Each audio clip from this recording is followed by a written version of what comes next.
Bom dia, pessoal! Estamos começando mais um Morning Call da Empire Capital.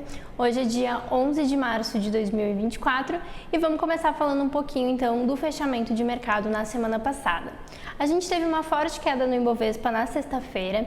O Ibovespa teve queda de 1%, puxado principalmente pelas ações da Petrobras, que caíram 10%, e com isso o indicador fechou a semana com um retorno negativo de 1,6% ao redor dos 127 mil pontos.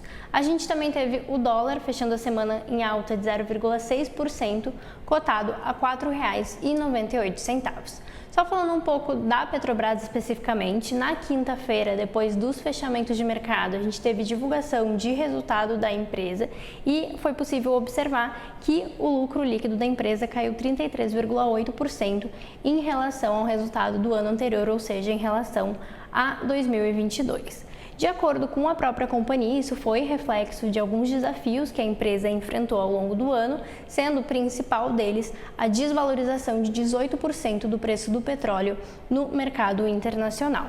Mas o que realmente decepcionou os investidores foi a divulgação, de que a gente não teria aí dividendos extraordinários sendo distribuídos e o mercado esperava isso, então isso que acabou frustrando principalmente as expectativas e fizeram com que a ação tivesse essa queda durante a sexta-feira.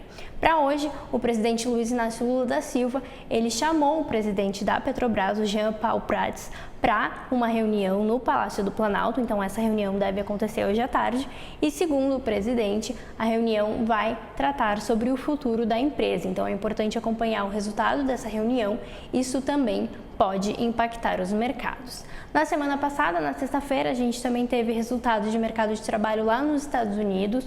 O mercado de trabalho veio com criação de vagas acima do esperado.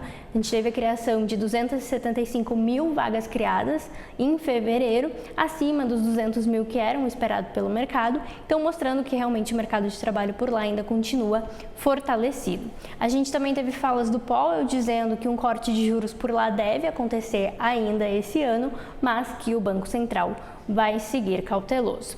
Hoje a gente já começa com as bolsas numa leve queda, o Eurostock está caindo 0,6%, enquanto os futuros do S&P e do Nasdaq estão recuando 0,2% e 0,1% respectivamente, e na Ásia o Nikkei caiu 2,2% e o Xangai subiu 0,7%. Destaque principalmente para o futuro do minério de ferro, também na manhã dessa segunda-feira, que está caindo 7%, isso depois do Congresso e do governo chinês indicarem que a gente está tendo uma demanda mais fraca por essa commodity por lá, e aí isso impactando então no mercado futuro. Para essa semana a gente tem agenda bastante movimentada. Lá fora nos Estados Unidos, o principal destaque é a divulgação de dados de inflação ao consumidor, que vai ser divulgado amanhã, terça-feira, mas na quinta a gente também tem dado de inflação ao produtor. Por fim, na sexta-feira a gente tem dado de produção industrial, todos esses dados referentes ao mês de fevereiro. Na China, a gente também tem decisão importante. Na quinta-feira, a gente vai ter o Banco Central chinês anunciando a decisão da taxa de crédito de médio prazo de 1 ano, que é a principal taxa utilizada pela autoridade monetária para fazer empréstimos, principalmente aos grandes bancos comerciais, e essa taxa também acaba influenciando as outras taxas da economia, então também dado importante. Aqui no Brasil, a gente também tem agenda bastante movimentada. O principal destaque também é amanhã, IPCA, que deve sair, então IPCA de fevereiro. E claro, a gente vai acompanhar principalmente o indicador de serviços, que vem surpreendendo nas últimas leituras e vindo acima das expectativas de mercado.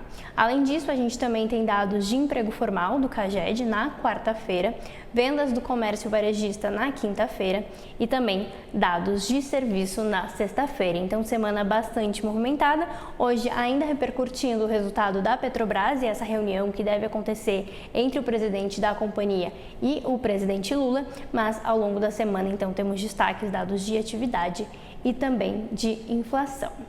Por hoje era isso, até amanhã.